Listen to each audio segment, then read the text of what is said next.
Hello, listeners. This is Susan, and in response to the recent tragedy at Apalachee High School Hello, and welcome Georgia, to the Divorce and Beyond podcast. Innocent I'm Susan people Guthrie, were your tragically host. murdered, and As a 9 top others were divorce injured attorney and this family week. law mediator I find for it 30 years, important to I revisit know the what you significant need conversation to know and to get through your episode divorce, that and most we importantly, taped back how to in move beyond it to 2021. thrive So and today I am transition to your new re-releasing future. our episode My experts with and I my are friend here to Jenny give you the Stevens. insider Jenny is a view former into school the counselor process. So at listen the in Latin for the School wisdom here and in expert Chicago. information you need And on your in this journey episode, through which was divorce taped and after the beyond. Oxford High School shooting, Jenny shared vital insights on how we can talk to our children about school shootings and to support them through their fears and the trauma that these ongoing, horrible events bring to their lives. So thank you for joining us as we navigate these difficult discussions, and I hope that you find support and help in this episode.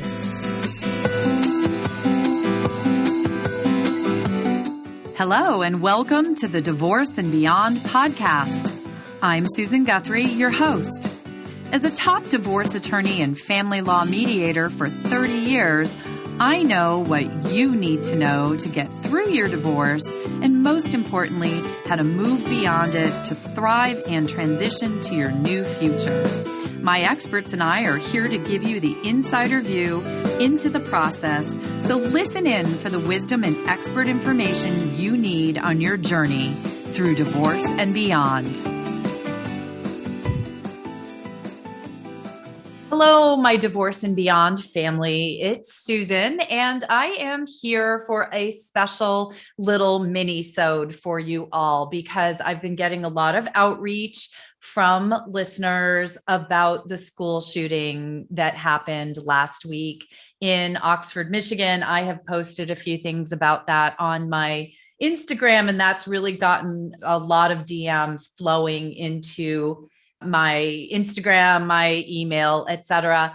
And I know this is a traumatic time for many, many families out there. And when I did a little research on this, I just found out that particular shooting was the 222nd school shooting in just the 2021 year. So as sad as it is to say this, that is not an unusual event for us, and more importantly, for our children. And what many of you are saying is you really are looking for some help on how to help your kids and talk to your kids when it comes to these traumatic and horrific events, really. So lo and behold, I have a new friend who is the absolute perfect person to talk with us about this topic. And I reached out to her, actually had dinner at her house the other day, which was lovely, but we'll talk about that another time. But Jenny Stevens is a licensed clinical professional counselor, and she spent 20 years working with adolescents and families as a school counselor here in Chicago. So obviously someone who has a background to know how to help us. To her credit, I reached out to her and she immediately said, absolutely, Susan, whatever I can do to help. So Jenny, first, let me just say thank you. I know how busy your days are and we had to squeeze this taping in. I so appreciate your coming on to help my listeners. My pleasure. Thanks for having me. Yeah, well, and I know this is, you mentioned when I told you that I wanted to do this episode, you mentioned that you've been getting a lot of outreach from parents as well. So what are you hearing from parents? So, I think it's just important to acknowledge that it's such an emotional topic, and it's everyone's worst nightmare, let alone a parent's worst nightmare, to turn the news on or to read something on our cell phones about yet another school shooting. So sadly, it's something that we can't avoid, but it's really important to have the vernacular and language to talk to our kids and what questions would be more appropriate and some things we can do. Yeah. And that's why I'm so glad we are going to talk about this today. This is intended to be an overview with some quick tips for you all. We will have Jenny's information. She is a therapist. She does work with families and people going through change and trauma. You can reach out to her at consultants.com, and we'll have more information at the end. But I wanted to start out with, because this is, most of my listeners know this if they've been following me, my niece and nephew, who are very near and dear to me, are both one is just out of college and one is in his college career, my nephew right now, but they went to Oxford High School. They attended that school. I've gone to meetings and events there with them. I've dropped them off at that school. I know the Oxford community extremely well. It's where my family has lived. That family, my people have lived for years. And I know how traumatic this has been for them. My adult, so to speak, niece and nephew, this is traumatic. And I find it hard to know the right things to say, even to them.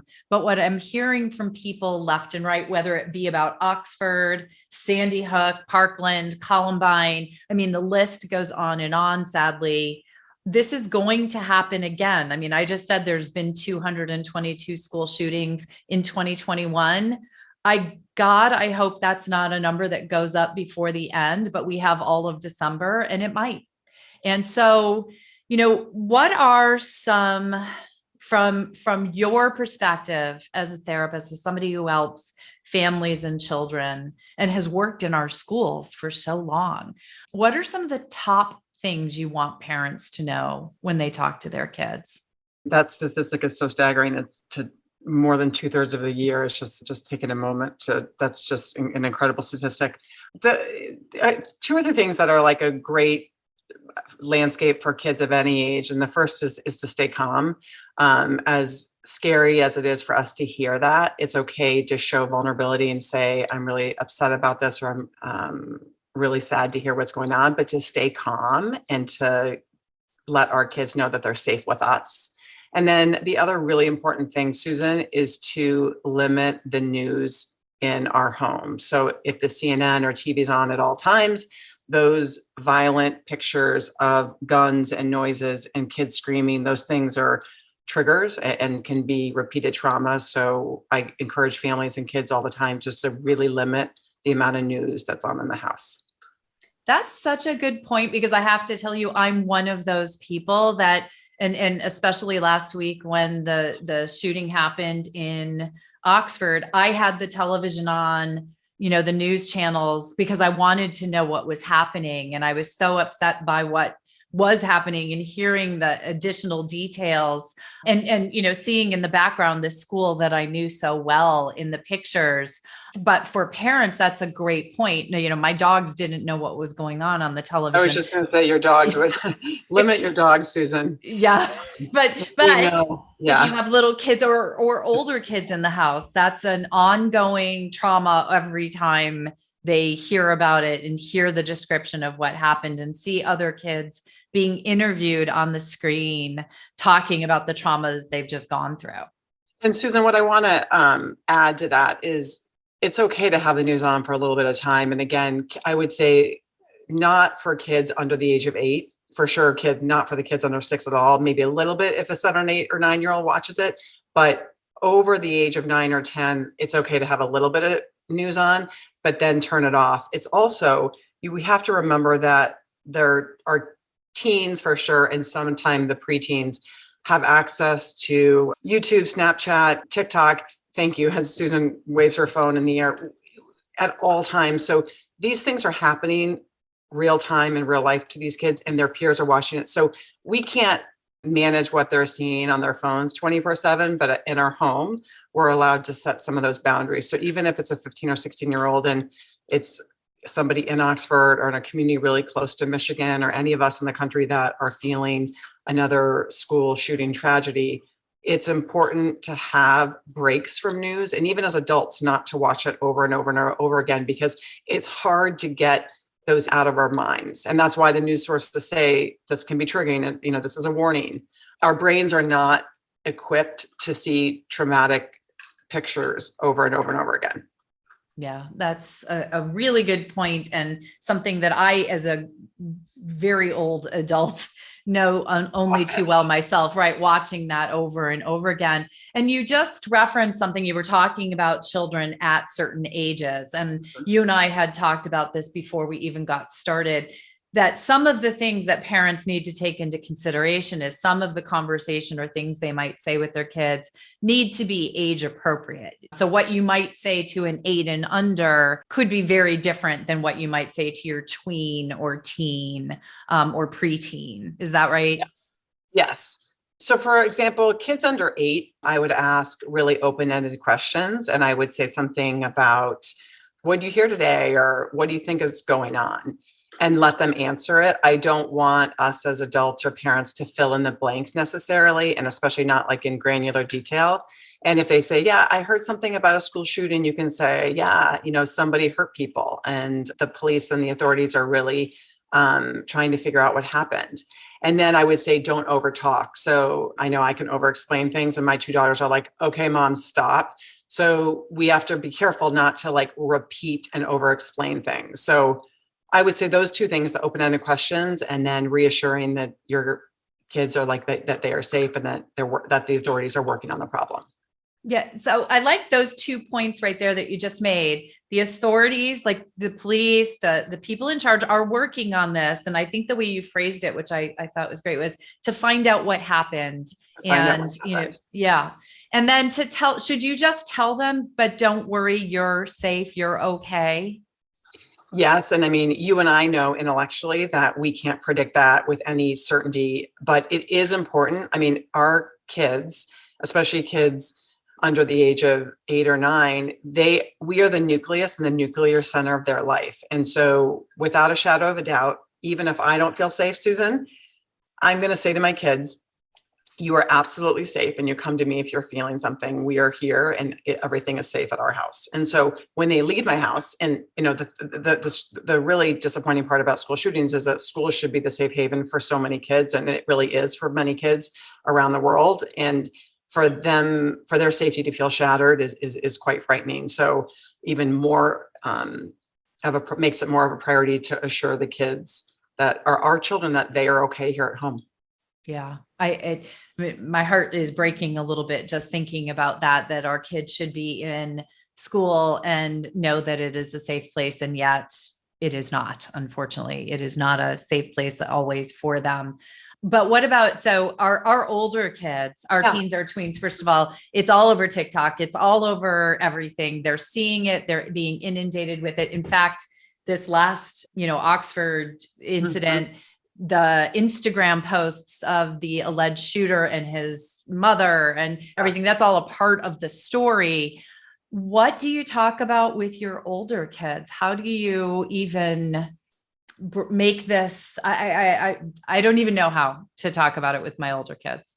Yeah, I mean, it's a good question, and there is a distinction between kids under 8 and the preteens and the teens, and I think there's 2 or 3 things I would encourage you to think about, and it would be first to ask them what they know. I mean, in the 20 years of school counseling, I would have kids that would come into my office and be like, "Wait, what happened?" And no shame around that, because depending on what they're doing or what they have going on, some kids might know a lot about what happened and other kids might not know much about what happened. So I would find out what they know, and I would say something like, "Hey, what do you hear today? Like, what happened at school, or what'd you learn?" And then I would talk about stating the facts with them. I would talk to them about the facts, and if they don't know, I'd say, I want you to know about a school shooting that happened today. And I want you as parents and listeners to get in front of it. Because if you have an anxious kid or a kid that tends to worry, I want them to hear the message from mom or dad or your guardian or the person that you're living with. I want them to hear it from you guys. And then you can answer the questions and sort of gauge like how they're feeling. Yeah, that's a good point. I like the get in front of it aspect of it. We like to think that our kids are always going to come and talk to us about everything, but it doesn't hurt to open the conversation, be proactive, and really, give them that opportunity to share where they're at and if they're afraid or scared. Well, in that same vein, Susan, is to check in with them. And so maybe if they're coming home after school for a snack before sports or whatnot, is to have short conversation, not repetitive. And then before they go to bed or at dinner, you can check in and say, how's everything? How's everyone feeling about what happened? And then I always tell parents, watch behavior, less about what they're saying. If you're noticing withdrawal or excess worry, that's when I'd want you to call your school counselor or call a therapist or whatnot, but just read your kids' cues is what I would say. Yeah, very good point. And, it brings to mind another aspect of this all for me, because I know, and I've posted about it, and if anyone talks to me for 5 minutes about this topic, I get absolutely enraged over this on behalf of our children, on behalf of the world we live in today. This should not be an issue. And I'm not going to go into that now. That is not what this episode is about. But I do try to limit my outrage and my discussion of that when I'm talking, even with my adult children or my niece and my nephew. I don't know that my outrage and my fury about this and my feeling that there needs to be something done is helpful for them to hear. What are your thoughts on that? I mean, that's a really good question, and that's a legitimate thought. And I think when you're talking to an adult, somebody over the age of 21 or 23 or 4, when our brain is not almost. I was going to say, I don't know that they're actually adults. Yeah, no, it's 26, I think, when the brain is finally done growing. But, talking to somebody in their mid-20s, you can be as authentic as you just were with us. Overly sharing our intense emotions with younger kids is not recommended. And that is not recommended because our younger kids think that we're not going to be okay. And like I mentioned a few minutes ago, is that it's important that we tell them that they are going to be okay. And so we have control over that message.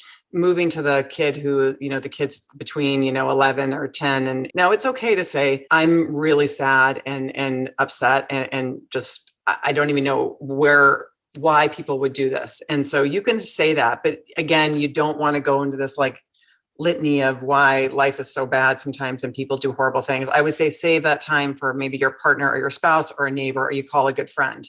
But again, and then my last thing is, it's okay to show vulnerability to our kids. This is an opportunity to show them that I can feel really sad and mad about something, and that we will be okay, that we can manage hard things and go through hard things. Yeah, well, and that goes to that message of we are always modeling for our kids, always. Right? We are always, I think it's Michelle Dempsey who said, every day she wakes up and thinks, the person I am today is the person I want my daughter to grow up and be. That's who I want to put out in the world today. And so I think that's a wonderful note for everyone to always be remembering. This is one more difficult, horrible thing that has happened in a time in our lives where it feels like those things are happening, perhaps with more frequency. COVID has really been an ongoing existential trauma, as our friend Dr. Elizabeth says. It's just the constant difficulty. We've had so much going on, but this is something that very distinctly affects our children very directly, even if it's not their school. The fact that schools aren't the safe places all the time that children think that they are means that it really can undermine their sense of stability and safety. And so to be able to bring some of that back, I do think it's imperative that parents be able to talk with their kids appropriately based upon these guidelines. Yeah. And the other piece I think just to acknowledge, is that our children are taught about from in the first 6 days of school. Okay. So for you to say 222 days of 365 days, that is a remarkable statistic. And that means even like my third grader and even our preschoolers and 4 and 5 years old, they know that you put the desk in front of the door. I told my daughters I was doing the podcast with you today, and they said, oh yeah, this is what we have to do. And my third grader said, oh yeah, that's why we put the lights down and the door and the thing, and we be quiet and we hide in the closet. So my point is, this is a part of these kids' lives, and it's not going to go away. No. And that's something I didn't even realize. I'm so glad you brought this up, because I did not realize the active shooter drills that kids are doing in schools now, right? I grew up in Michigan as well. And the drills we did were tornado drills, hide under your desk. And then growing up in California before that, it was earthquake drills. but not active shooter drills. But they talk about this quite a bit with the Oxford shooting that just happened. The kids went into drill mode. They went into shove the desk. They went into, not something about knocking on the doors. I know that's all over TikTok as well, about the shooter went and knocked on doors and all that. But that is also something that should we be talking to our kids, not even just when there's been a shooting, but about the fact that in their schools, they are having this type of training? 100%. So at the school, I was at a school for almost 15 years and then 5 years before then. And I mean, 4 times a year, there's preps. So, and I can tell you, even the high school kids I would work with, it would trigger some of the students, because we knew they had propensity to anxiety and worry. We would have to tell them before it was going to happen, because again, it can elicit a response that is very similar to what we would fear, our worst nightmare.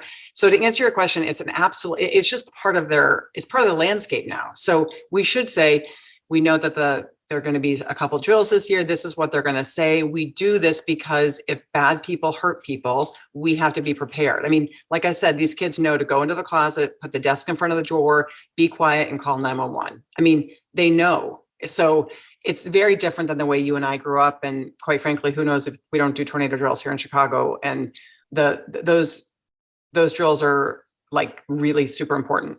Yeah. Well, they said, I read in the paper, over 100 calls came in just like 90 seconds in Oxford. And it was the kids calling 911 because that was a part of their active shooter drill. So on the flip side of all of this, there's nothing to take away from the fact that 4 lives were lost in just that one incident. 9 people were injured, but more people could have been, except the police got there and had the shooter in custody in something like less than 5 minutes. And, that's to the extent that I guess we can say something worked.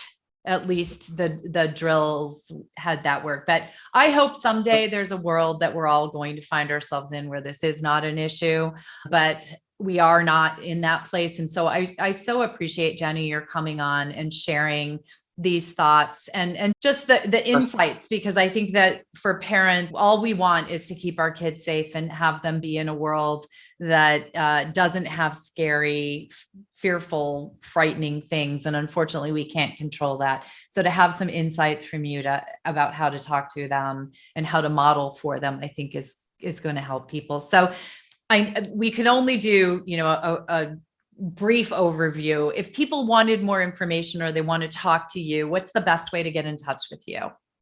Well, first of all, thank you for having me on your mini podcast this morning. And it's really an important topic to address and know what to say.